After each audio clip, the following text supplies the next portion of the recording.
Welcome to Your Life Podcast, the place where life becomes that little bit simpler.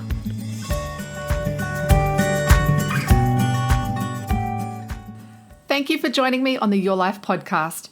I'm Angela Lockwood, and in this episode I'm interviewed by Luke and Susie of The Luke and Susie Show. We had a lot of fun recording this episode, and so we should, because it's all about having fun.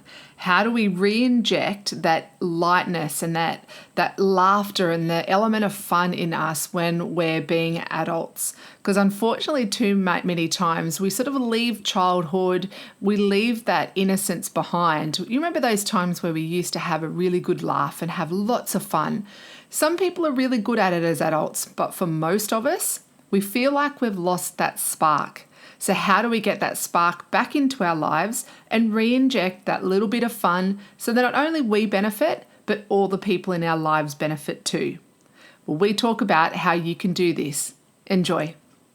Luke and Susie with faith, family, culture. And Suze, I wouldn't have thought that this would be something that'd be easily said about me, but I reckon when I read this, there was a little ounce of truth that hit home for me. And the question is, are you in your life forgetting to have fun? Because I would typically describe myself as a relatively fun person, but in the midst of busyness of life and work and things that need to be done around home, I don't know that I'm as often the fun guy as I would like to think I am, because I'm just so consumed with all the stuff in my head. Yeah. What a nice little reminder I got when I read a page of the book called Switch Off. We've got the author of the book who's going to join us very soon. Her name is Angela Lockwood. Luke, we often refer to this book. It's a book that's really challenged us in a lot of areas of our life. It's called Switch Off, How to Find Calm in a Noisy World. The author is Angela Lockwood. She's our guest right now.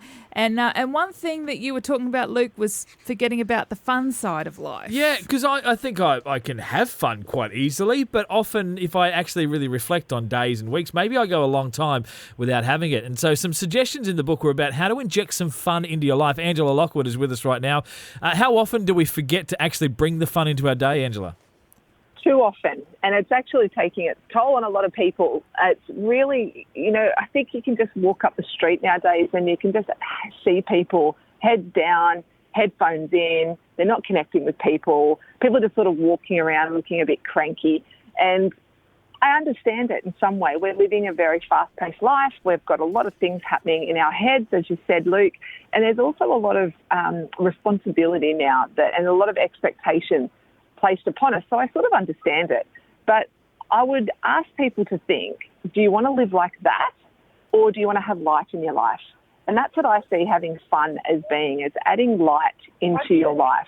And I know what I would choose. I don't want to be dragging, my feet around all day living in darkness. Once you can put your head up and have a bit of fun and have a good laugh, the light just starts to shine, and not just within you, but it actually shines on the people around you. Well, this is something I think is a really significant topic. So what I want to do is talk about some really practical, simple little tips to remind ourselves of the little things we can do to have fun. Because this isn't about necessarily buying party blowers and trying to read joke books. So I'm liking your thinking, though, Luke. Yeah. Hey, look, that's put on the ideas wall. Everything goes on the ideas wall. We're going to talk more with Angela Lockwood next to get some practical ideas on what we can do. Luke and Susie with faith, family, culture. Talking with Angela Lockwood. She's the author of the book Switch Off, How to Find Calm in a Noisy World. And Suze, there was a section right towards the end of the book suggesting that maybe we often forget to bring fun into our day, and some tips on injecting some fun into your life. And there's some really good ones that I think are practical, Angela, like, just stopping whatever you're doing for 30 minutes and just playing with the kids, just doing what they're doing. And I love that.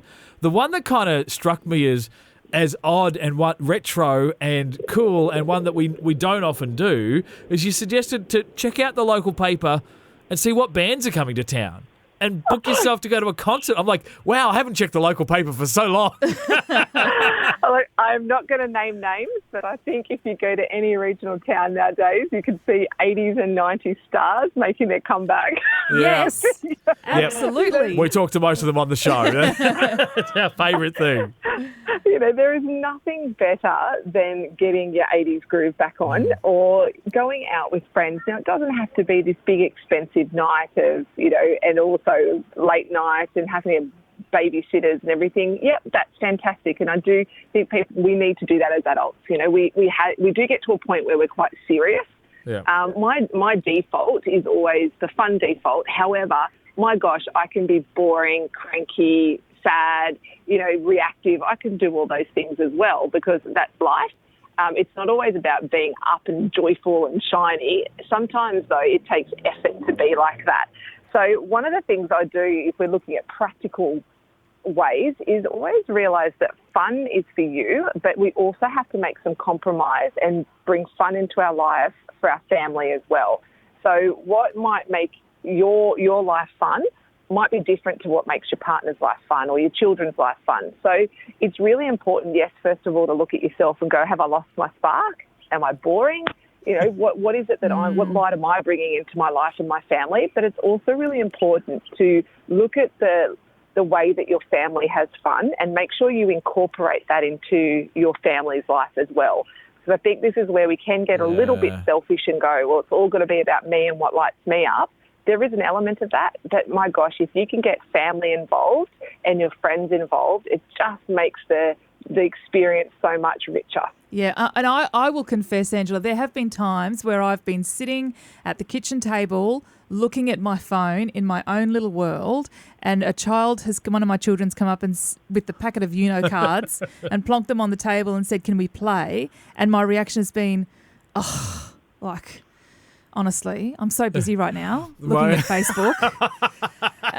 My gosh, and it becomes another thing to do. But that to me is an indicator that I've lost that. I'm losing my spark if a game of Uno with my son is second to me looking at Facebook or social media or my emails or whatever. So it's good. I love this reminder of actually stepping out and having fun and engaging others in that. I think that's really important to remember, particularly when we have been busy and we get to those ugh moments in life.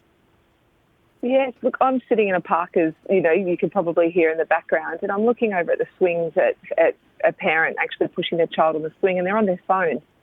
And not the child, the parent.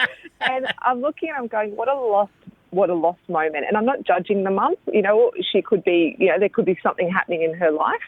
But it's these moments where I encourage people to go, am I actually fully present right now? And it's not about being all zen, and it's actually just about being there with the person that you're having that moment with. So pushing your child on the swing, or if your husband says to you, how about we just go out and, you know, we go for a walk, or even, you know, dare I say, you know, some people like to go and have a wine or a beer on the veranda at night. And even if you don't feel like it, but your partner or your friend has asked you to do it, sometimes it's nice to go, well, actually what I'm doing right now isn't necessary, or it's not as important. They've asked me, they've invited me into their fun.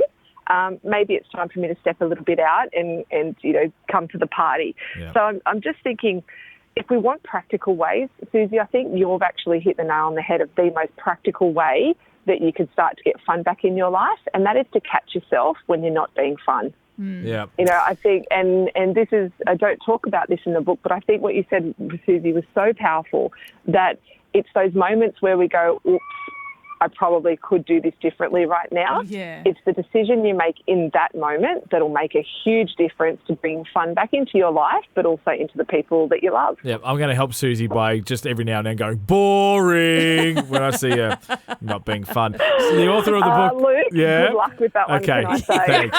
Thanks, Angela. The author of the book, Switch Off, it's Angela Lockwood. Thank you so much. Thanks for having me.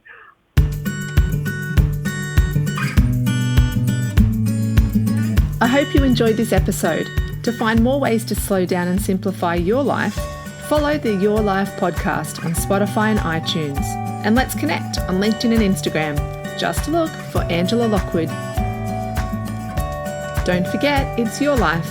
You choose how to live it.